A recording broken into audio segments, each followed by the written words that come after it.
In a world where language often defines intelligence, success, and status, the Filipino people found themselves frequently mocked for their version of English. For years, the world looked down on their English, considering it less refined compared to native speakers. Filipinos were often ridiculed for their accent, their phrasing, and sometimes even for their grammar. This was an enduring stereotype. But, in an unexpected turn of events, the world would witness a moment where the mockers were silenced, when a group of young Filipinos proved the true power of language, and their unique form of English became the key to their success. It's a story that began in a prestigious international debate competition, where the best minds from around the world gathered to engage in intellectual arguments. The event was meant to showcase the brightest and most eloquent individuals, but little did anyone know that it would also serve as a platform for the Filipino debaters to shatter preconceived notions about language. For Filipinos, the story of their connection with English goes back many decades. The Philippines, under American colonial rule in the early 20th century, adopted English as one of its official languages.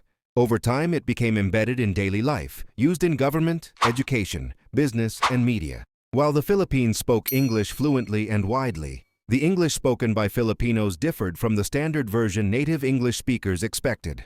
It wasn't flawless or neutral by Western standards. Filipino English, infused with native language influences and cultural nuances, was often the subject of mockery. Though Filipinos excelled in education, business, and global communication, the world tended to focus on the perceived imperfection in their speech. The way they spoke was often described as broken or non-native. Accents were exaggerated, and grammatical choices were criticized. It became a running joke in international circles. Many native English speakers were quick to dismiss Filipinos' English as inferior. This prejudice wasn't just limited to foreigners. It had also crept into the minds of some Filipinos, who began to feel that they weren't quite good enough, not quite fluent enough. But all of that was about to change in one unforgettable moment. The international debate competition was intense. Teams from the United States, the United Kingdom, and Australia, all countries where English was the native language, were seen as the frontrunners. Each team was expected to showcase their linguistic skill and intellectual prowess, impressing judges and audiences alike. The Philippine team, on the other hand, faced a massive challenge.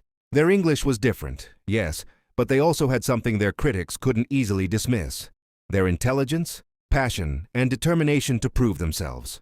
As the Philippine team entered the auditorium, they were greeted with stares and whispers. "They're Filipino. Can they really debate in English?" Some muttered.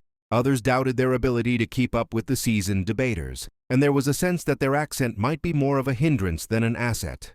But the Filipino debaters weren't just there to participate.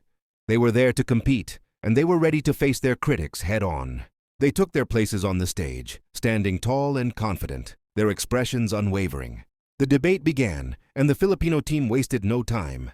They launched into their opening statements with eloquence and clarity, presenting well-researched arguments on the assigned topic. The crowd, initially skeptical, began to pay closer attention. What began as a murmur in the audience slowly transformed into a focused silence.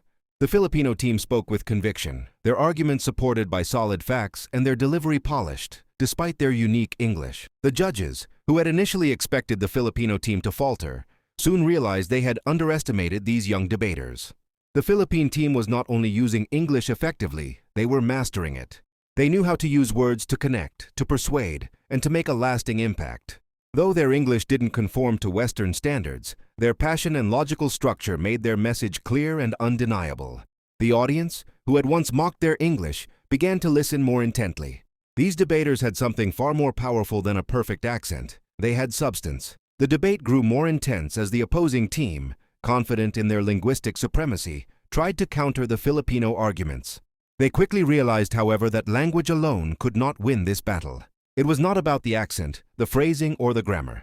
It was about the message, the clarity of thought, and the ability to engage an audience. The Filipino team didn't just argue well. They connected with the audience. They didn't need to conform to the right way of speaking English. Instead, they relied on the power of their ideas. With every round, the Filipino team gained momentum. Their logic was flawless, their points razor-sharp. They used their cultural experiences to highlight key issues and illustrate their arguments, making their English more relatable and compelling. By contrast, the opposing team, though fluent in English, lacked the same depth of connection with the audience.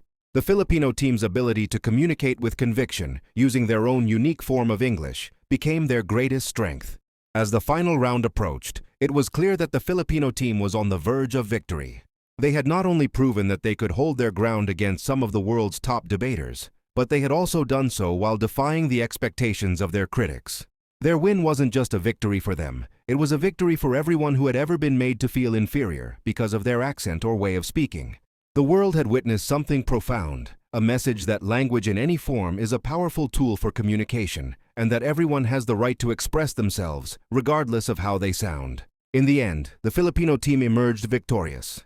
The judges cast their votes, and the announcement was made. The Filipinos had won. The auditorium erupted in applause, not just for their victory, but for the way they had used their unique version of English to defeat the stereotype. The mockers had been silenced. The critics who once laughed at their accents now found themselves humbled by the strength of their arguments. The Filipino team had turned the tables. They had taken what others saw as a weakness and transformed it into an asset that led them to victory. This wasn't just a win in a debate competition.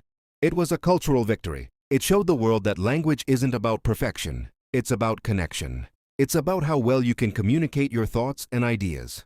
The Filipino team had proven that it's not the accent that matters, but the message you convey. They demonstrated that even if your English doesn't sound like someone else's, it doesn't mean it's any less powerful. What matters is the strength of your words and the authenticity of your expression. The moment of their victory resonated beyond the debate stage. It became a turning point for the many Filipinos around the world who had long been subjected to mockery because of the way they spoke. It was a reminder that language is not a means of judgment, but a tool for understanding. The Filipino team had shown that they didn't need to sound like native English speakers to be taken seriously. They had their own voice, and they weren't afraid to use it. The victory also carried a broader lesson for the world. It reminded us that cultural diversity should be celebrated, not mocked. Different accents, dialects, and variations of English enrich the global conversation. Instead of focusing on conformity, we should embrace the uniqueness of how people speak. Language is a reflection of our identities, and each person's voice deserves to be heard. For the Filipino debaters, this victory was a powerful moment in their lives.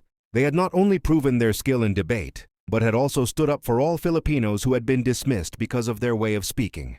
They had proven that there is no right way to speak a language, only the ability to communicate effectively, to engage with others, and to share ideas in a meaningful way. In the years that followed, the story of the Filipino team's triumph became a source of inspiration for many.